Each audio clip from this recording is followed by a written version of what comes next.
உலகம் முழுவதும் இது போல ஒரு நிலையற்ற ஒரு வர்த்தக சூழ்நிலை, ஒரு வர்த்தக போர் என்ற அளவுக்கு அமெரிக்கா இப்போ திடீர்னு இது போன்ற வரி விதிப்பு இது போன்ற மாற்றங்களை ஏற்படுத்துறதுக்கு என்ன சார் காரணம்? அமெரிக்கா பொருளாதாரத்துக்கு நெருக்கடி எதுவும் ஏற்பட்டிருக்குதா, இல்லை அமெரிக்காவோட வளர்ச்சி இல்ல பெரிய அளவில் பாதிக்கப்படுதா? எதற்கு காரணம், என்ன காரணம் இந்த அளவுக்கு திடீர் வரி விதிப்புக்கு? Country first. நான் இந்த அமெரிக்க மக்களுக்காக நல்லது செய்வேன். நிறைய நிறைய வரிகள் இத்தனால போடாம இருந்தாங்க, அவங்க போடுறாங்க, நானும் போடுறேன். இதனால அமெரிக்காவுக்கு வருமானம், அதுல ஒரு உண்மை இருக்கு. ஆனால் எக்கச்சக்கமா போட்டார் வரிய, அதனாலதான் பாதிப்பு இருக்கு. இல்ல இல்ல அந்த அந்த அந்த நாட்டு எதிர்க்கட்சிகள் இதற்கு பெரிய அளவில் எதிர்ப்பு எதுவும் தெரிவிக்கலையா சார்? அதுக்கு இந்த திடீர் வரி விதிப்புகள் பல நாடுகளுக்கும், ஆசிய நாடுகளுக்கும், ஐரோப்பிய நாடுகளுக்கும் போட்டிருக்கனால அவங்க பெரிய அளவில் எதிர்ப்பு எதுவும் தெரிவிக்கலையே கேட்டேன். இல்லைங்க, எலெக்ஷன் மேண்டேட்லயே நான் வரிப்பேன்னு சொன்னாரு. இது அமெரிக்காவுக்கு எதிர்கட்சிகள் கண்டனம் தெரிவிக்கிறாங்க. இப்ப கனடா நட்புறவு நாடு, இந்திய நட்புறவு நாடு, சைனாக்கு சண்டை, ரஷ்யாவோட சண்டை, இந்த மாதிரி பல பேர் சண்டை போட்டுட்டு தான் இருக்காரு. இப்ப பாத்தீங்கன்னா இந்தியாவுக்கு நேரடியான எதிரி நாடு பாகிஸ்தான். அதுக்கு 19% போட்டு அந்த நாட்டில் உள்ள எண்ணெய் வளங்களை பலப்படுத்துவேன் அப்படின்னு சொல்லிட்டு எதிர்காலத்துல பாகிஸ்தான் இருந்து இந்தியா வாங்கிக்கலாம் அப்படின்னு சொல்லும் போது நேரடியா இந்தியா அட்டாக் பண்றாரு. அதை இந்தியா மறுப்பு தெரிவிச்சிருக்கணும். இன்னொன்னு தெரிவிக்கல. இல்ல இந்த வார் சமயத்துல இந்த சிந்தூர், இந்த பஹல்காம் தாக்குதலை ஒட்டி ஏற்பட்ட அந்த போர் சமயத்தில் இந்தியா பாகிஸ்தான் ஒரே தராசில தான் அவர் வச்சு பார்த்து கருத்துக்களை தெரிவித்தது. அமெரிக்க ராணுவ தளபதி இந்த முனீருக்கு விருந்து வைத்தது உள்ளிட்ட பல சர்ச்சைகளும் தொடர்ச்சியாக அந்த இந்தியா நட்புறவாக இருந்தாலும் அவர்கள் இந்தியாவும் பாகிஸ்தானும் ஒரு பெரிய லெவலில் வேறுபடுத்தி பார்க்கல. இரண்டும் ஒரே தராசில தான் வச்சு அவர் பார்ப்பதாக இப்போது தெரிகிறது தான். இப்போ அது உண்மைதானே சார்? அது இல்லை, பார்க்கல. அவருக்கு பார்த்தீங்கன்னா பாகிஸ்தானுக்கு 19% தான் போட்டிருக்காரு. ஆமாம். அந்த வார் முடிஞ்ச அடுத்த நாளே இல்லை, அப்போ பாகிஸ்தான் பெட்டராக பார்க்குறாரோ? பாகிஸ்தான் நமக்கு சிறந்த இந்தியாவோட பெட்டர் டின்னர் பார்க்குறாரு.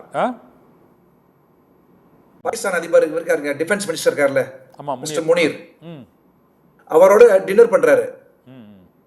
எலெக்ஷன் அந்த வார் முடிஞ்ச 2ஆம் நாளே. ஆமா, அது இந்தியா ரசிக்கல.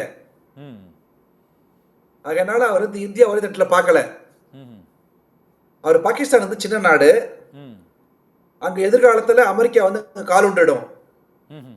அதுக்காக அதுக்கு பணமும் கொடுத்து வரியும் குறைச்சிருக்காரு. இந்தியா கடி பண்ணல அவரு. இல்லை, இந்தியாவை இந்த அளவுக்கு ஒரு பெரிய ஒரு போட்டி நாடா பார்க்குறாரு சார். சீனாவுக்கே 30% தான், ஜப்பானுக்கு குறைவான சதவீதம் தான். இந்தியாவுக்கு மட்டும் இவ்வளவு அதிக பொருள்களை இந்திய ஏற்றுமதி மற்றும் அங்கே அமெரிக்காவிலிருந்து இங்கே இறக்குமதியின் அளவு சீனா ஜப்பானை விட இந்தியா அதிகமாக இருக்குன்னு நினைக்கிறீங்களா சார்? சீனா பொருட்கள், ஜப்பான் பொருட்கள் இல்லை. இன்ஃபர்மேஷன் டெக்னாலஜியில் இந்தியா ஃபார் அகடா இருக்கு அமெரிக்காவில் வேலை பார்க்கறதுனால. அமெரிக்காவில் இருக்கிற பெரு நிறுவனங்கள்ல இந்தியர்கள் வேலை பார்க்குறாங்க. இந்தியாவில் உள்ள பெரு நிறுவனங்கள் அமெரிக்காவில் கடை போட்டிருக்கு. அமெரிக்காவில் பெரு நிறுவனங்கள் இந்தியாவில் கடை போட்டிருக்கு.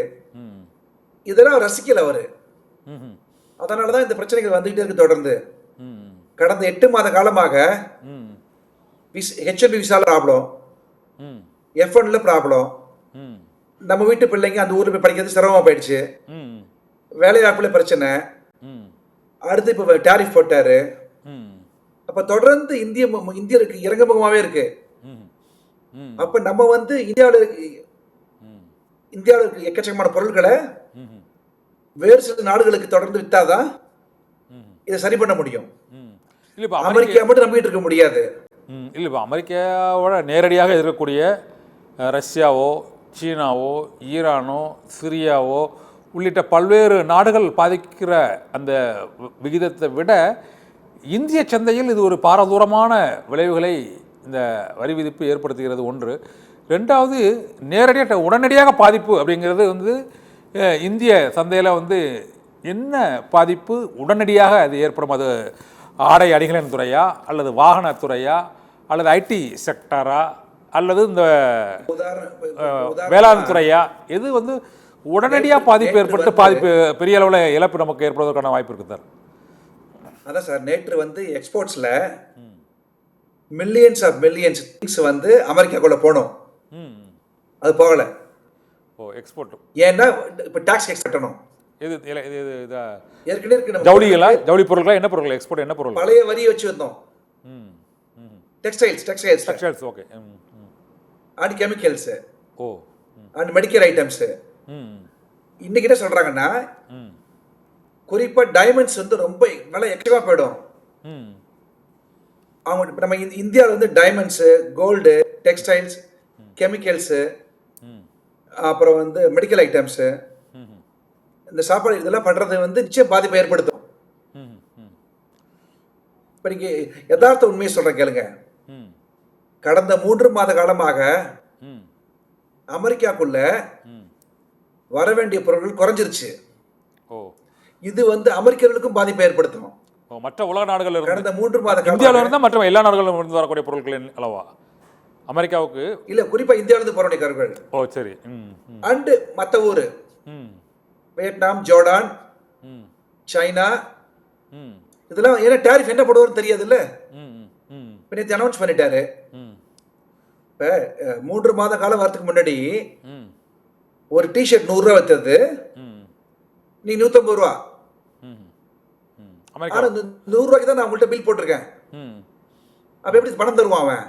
ம் ஸோ இது வந்து சிக்கலை அதனால தான் வந்து it is going to affect global economy. ம் ம் it is going to disrupt the global supply chain.